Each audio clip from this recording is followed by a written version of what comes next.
भरपूर सारण भरून तयार केलेले बटाट्याचे पॉकेट्स वरून छान कुरकुरीत झालेत. आतमध्ये भरपूर सारण भरलंय. संध्याकाळच्या वेळी असे कुरकुरीत खमंग बटाट्याचे पॉकेट्स तुम्ही बनवू शकता. भरपूर सारण भरून सुद्धा छान टम्म फुगलेत आणि अगदी छान क्रिस्पी झालेत. चला तर मग रेसिपी पाहूया. तर बटाट्याचे पॉकेट्स बनवण्यासाठी सर्वात आधी आपण बटाटे उकडून घेतलेत. इथे मी जवळपास 3 मध्यम आकाराचे बटाटे उकडून घेतलेत. बटाटा उकडून घेतल्यानंतर त्याची साल काढून घेतलीये. आता हा बटाटा आपण अगदी मऊसूत असा मॅश करून घेऊयात. कुकरला 2 शिट्ट्यांमध्ये बटाटा छान शिजला जातो. तर हा बटाटा आपल्याला अगदी मऊ असा मॅश करून घ्यायचा आहे. तर इथे बटाटा मी अगदी असा मऊ मॅश करून घेतला. तर सर्वात आधी आपण बटाट्याचं सारण बनवण्यासाठी एक मसाला तयार करूया. त्यासाठी मी 1 चमचा धणे, 1 चमचा जिरं आणि 1 चमचा बडीशेप घेतलीये. आता हे साहित्य आपण मिक्सरला फिरून घेऊयात. तर इथे आपला मसाला तयार झालाय. तर मी हे मिक्सरला छान असं जाडसर फिरून घेतलंय. फार जास्त बारीक पावडर करू नका. त्यानंतर इथे मी 7 ते 8 लसणाच्या पाकळ्या सोलून घेतल्या आहेत. सोबत 1 इंच आलं आणि 3 हिरव्या मिरच्या घेतल्या आहेत. तुम्हाला किती तिखट आवडतं त्यानुसार मिरचीचं प्रमाण तुम्ही कमी जास्त करू शकता. आता हे तिन्ही जिन्नस आपण मिक्सरला छान असे जाडसर वाटून घेऊयात. तर हे मिक्सरला फिरून घेताना यामध्ये पाणी घालू नका. तर इथे हा मिरचीचा ठेचा तयार झालाय. त्यानंतर आता आपण बटाट्याला फोडणी द्यायला घेऊया. त्यासाठी इथे मी कढई गरम करत ठेवली आहे. कढई गरम झाली आहे. यामध्ये मोठे 2 चमचे तेल घालूया. आता तेल आधी व्यवस्थित गरम होऊ द्या. तेल गरम झालं की यावर 1 चमचाभर मोहरी घालूयात. तर इथे मोहरी छान तेलामध्ये तडतडली. त्यानंतर आपण तयार केलेला हिरव्या मिरचीचा ठेचा यामध्ये घालूया. आता हा ठेचा आपण मध्यम आचेवर व्यवस्थित परतून घेऊयात.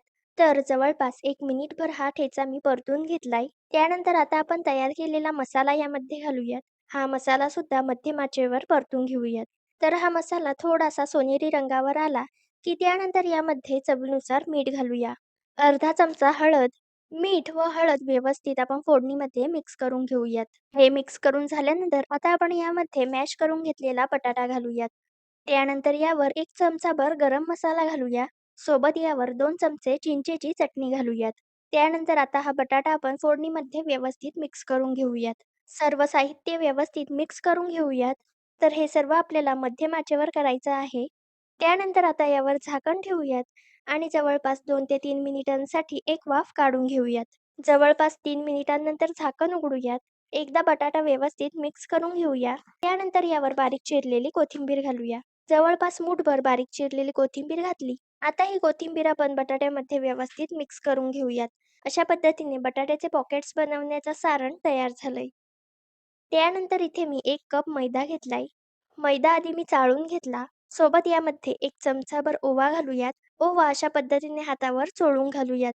त्यानंतर यामध्ये चवीनुसार मीठ घालूया. त्यानंतर यावर 2 चमचे तेल घालूया.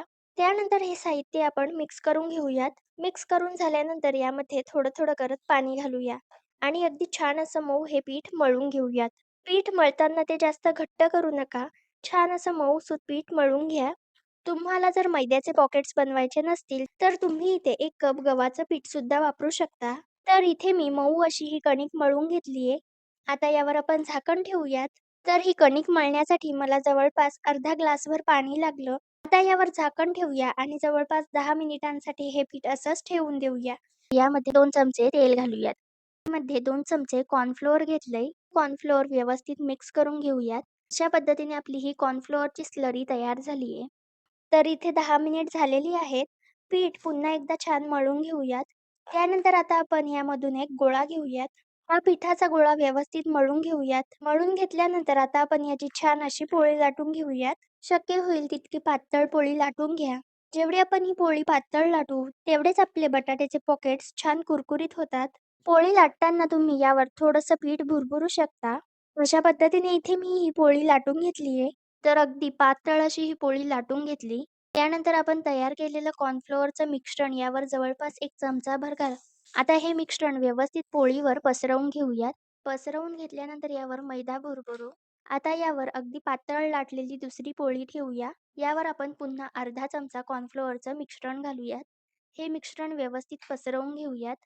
पसरवून घेतल्यानंतर यावर मैदा भुरभुरू. त्यानंतर यावर तिसरी पोळी ठेवूयात. यावर आपण पुन्हा अर्धा चमचा कॉर्नफ्लोअरचं मिश्रण घालूयात. चौथी पोळी ठेवूया. यावर आपण पुन्हा अर्धा चमचा कॉर्नफ्लोअरचं मिश्रण घालूयात. आता यावर 5वी पोळी ठेवूयात.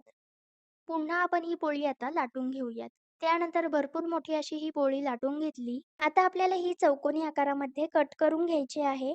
तर चारी बाजूने अशा पद्धतीने इथे मी कट करून घेतली. छान अशी आपली चौकोनी पोळी तयार झाली आहे. आता आपण ही पोळी 3 भागांमध्ये कट करून घेऊयात.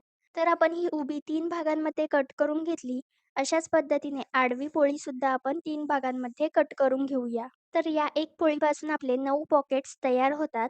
प्रत्येक भाग असा आपला चौकोनी झाला पाहिजे. त्यानंतर यामधील एक चौकोनी भाग घेऊयात. आता या चौकोनी भागाच्या आपल्याला चारी बाजूला पाणी लावून घ्यायचं आहे. चारी कडेला पाणी लावून घेतलं. त्यानंतर यावर मध्यभागी 1 चमचा सारण घालूया. त्यानंतर इथे दाखवल्याप्रमाणे आपण या कडा बंद करून घेऊयात. आधी या 2 समोरच्या कडा बंद करूयात. त्यानंतर उरलेल्या 2 कडा बंद करून घेऊ. त्यानंतर या पॉकेट्सच्या उरलेल्या कडा आहेत त्या सुद्धा आपण व्यवस्थित बंद करून घेऊया. कडा व्यवस्थित बंद करून घ्या म्हणजे हे तळताना तेलामध्ये सारण बाहेर येणार नाही.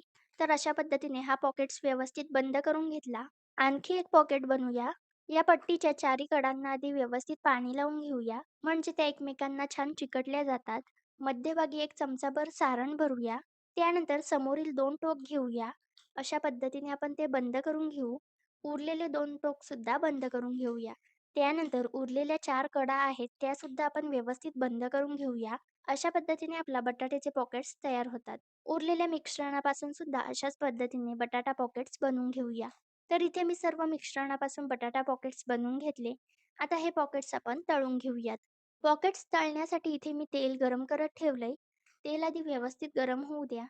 तेल गरम झालं की यामध्ये हे बटाट्याचे पॉकेट्स घालूयात. मध्यम आचेवर हे पॉकेट्स तळून घेऊयात. जवळपास 2 मिनिटभर एका बाजूने तळून घेऊया. यांना लगेच धक्का लावू नका. ते तेलामध्ये थोडा वेळ सेट होऊ द्या.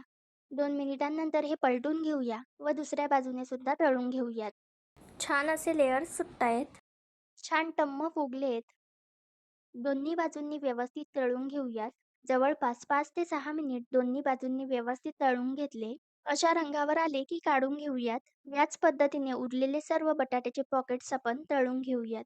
तेल थोडं थंड झालं असेल तर ते एकदा गरम करून घेऊ आणि पॉकेट्स तळून घेऊयात. तर इथे आपले बटाट्याचे पॉकेट्स तयार झालेत. रेसिपी कशी वाटली ते कमेंट्समध्ये नक्की सांगा व रेसिपी आवडली असेल तर व्हिडिओला लाईक करायला विसरू नका.